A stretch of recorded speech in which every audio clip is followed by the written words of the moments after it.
Olá, eu sou Luan Silva, sou proponente do projeto da Produção à Atuação. Mas antes de comentar sobre o projeto, eu gostaria de contar para vocês um pouco da minha história. Eu nasci na cidade de Blumenau, me criei no bairro Boa Vista, onde eu vivi toda a minha infância, onde eu estudei, vivi toda a minha adolescência. Tive uma infância simples, mas repleta de amor, dada pela minha avó, pela minha mãe, pelas minhas tias, pelos meus primos. Eu nasci numa grande família. Aliás, essa é uma característica que eu sempre levarei comigo, pois quando eu me casei com a Adriana, eu passei a ingressar numa outra grande família, a família do Circo Teatro. Sempre fui fascinado pelo mundo das artes. Na escola eu era o figura, isso mesmo. Sabe aquele colega que adora brincar e fazer os outros rirem? Pois é, este era eu. Adorava fazer brincadeira com os meus amigos. Acho que o teatro sempre esteve presente em minha vida, pois tudo que eu via ou conhecia, eu queria interpretar, descobrir melhor, conhecer melhor, descobrir os segredos. Eu acho que foi por isso que eu iniciei no mundo da criação, das edições digitais. Aqui mesmo no teatro, eu me dediquei, eu fucei, eu fui atrás, eu aprendi a criar cartazes, criar banners, utilizar programas e ferramentas e todas as possibilidades que pudessem enriquecer o trabalho desenvolvido pelo teatro. Desde 2010, quando eu entrei para o teatro, eu vim estudando e aprimorando conhecimento em várias áreas, pois esta é mais uma característica dos artistas mambembes, ser coringa, isso mesmo, ou seja, desenvolver várias habilidades. No início do ano de 2020, bem no início, nós fizemos a gravação aqui no teatro de um espetáculo para a participação de um festival. Sim, este foi meu primeiro contato com o mundo, minha primeira experiência com a edição de vídeos. O espetáculo acabou não passando no festival e isso me fez ir atrás dos erros, para procurar onde tinha errado, se era na parte da gravação, na parte da edição. E procurando esses erros, eu acabei tendo contato com alguns programas, algumas ferramentas que me ajudariam muito lá na frente. Em março de 2020, iniciando a nossa temporada aqui na cidade de Gaspar, fomos parados pela pandemia, ocasionada pela Covid-19. Tivemos então que interromper o nosso trabalho e deixar de ter contato com o público. E sem contato com o público, acabamos perdendo os nossos recursos financeiros. É isso mesmo, pois é a partir de cada pessoa na plateia que compra o seu ingresso que o circo fundamentalmente vai mantendo-se e preservando a cultura. O circo-teatro é uma arte antiga, cuja história não é só importante para as famílias que vivem e sobrevivem dela. É um dos primeiros movimentos culturais acessíveis e que leva para as cidades o riso, o drama, adentrando na vida das pessoas de forma singular. E o Circo Teatro Ibiriba mantém este processo contínuo de resistência. Nestes 10 anos de atuação, eu já presenciei o público rir ao extremo, chorar de emoção. São 10 anos de muito aprendizado. Até a pandemia vir e nos mostrar que não basta apenas querermos fazer algo, pois nem sempre a nossa vontade prevalece. Então, somos obrigados a nos reinventar, não é mesmo? E então, nesse processo de nos reinventar, resolvemos gravar um espetáculo tradicional de circo-teatro. Um espetáculo que viajou o Brasil inteiro, muitas cidades, representado por todas as companhias de circo-teatro. Uma comédia que era levada no grito. Vocês sabem o que significa esse termo, no grito? Existem muitos textos de circo-teatro, esquetes circenses, que são levados no grito. Ou seja, no grito quer dizer que não tem um texto escrito a ser seguido.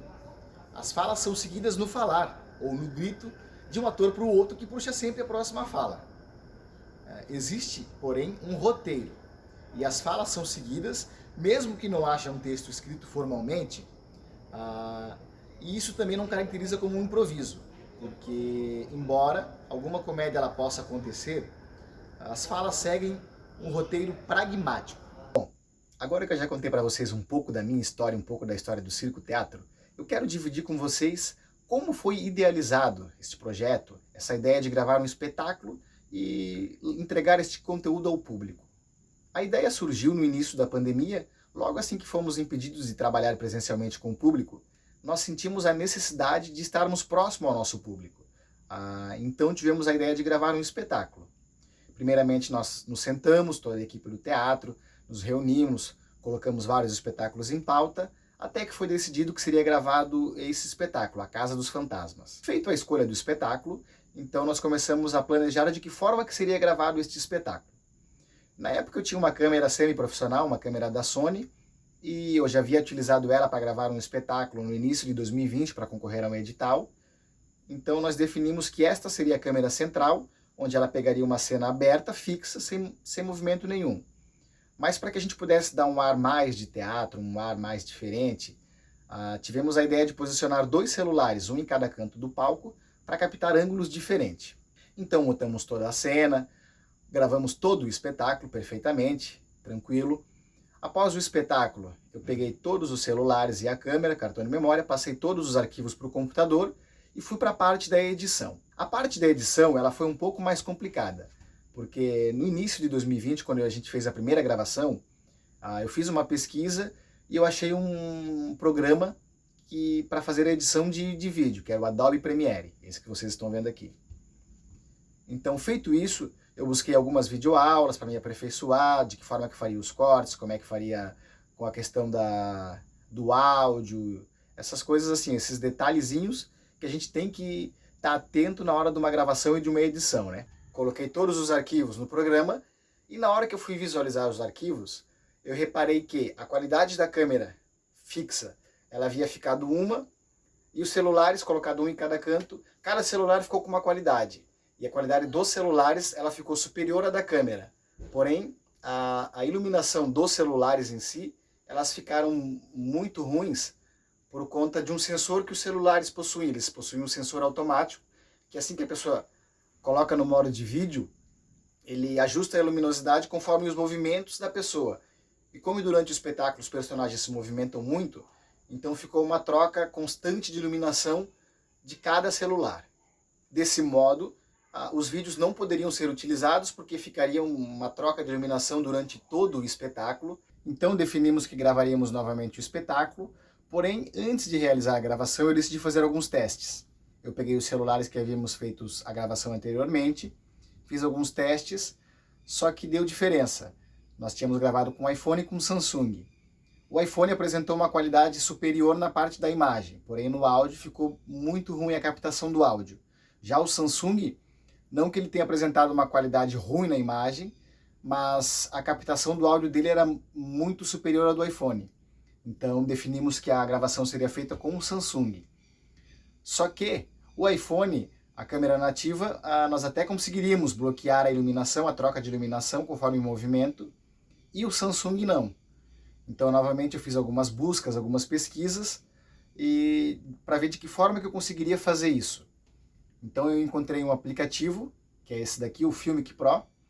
Este aplicativo, ele permite que a gente consiga bloquear a iluminação para que, independente do movimento que a pessoa faça, não troque a iluminação ficaria fixa. Então eu fiz alguns testes com o aplicativo e já no primeiro teste eu deparei com uma situação.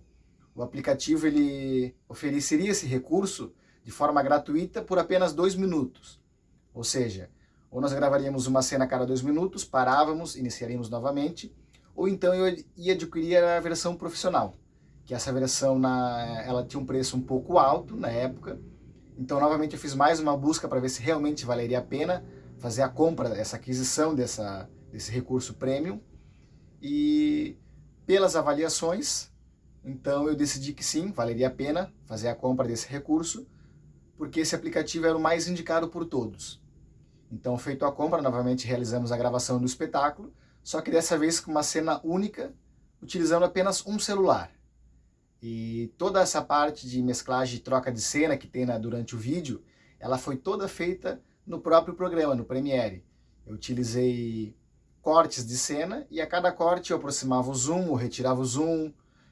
Dependendo do quadro, eu tirava personagens, deixava apenas os personagens que estavam falando no momento, tirava outro. Então isso já dá um ar diferente na produção e na edição do vídeo. Então foi esse o recurso que eu utilizei. Não é simples, não é fácil. Eu fiz bastantes videoaulas, pesquisei bastantes tutoriais, mas foi a forma que eu encontrei para deixar o vídeo de uma forma diferente, mesmo que ele havia sido gravado com apenas um celular. Então fiquei muito feliz, muito contente com o resultado final do vídeo. Feita a parte da edição, partimos então para a parte da finalização. A finalização, ela parece ser simples, mas é a parte mais importante do processo, pois é a hora onde nós vamos definir qual o formato do arquivo que nós queremos que nosso vídeo fique, para qual dispositivo que ele vai ser formatado, se vai ser para televisão, computador, tablet, celular, ou se é para todos. Então essa é uma parte que requer muita atenção.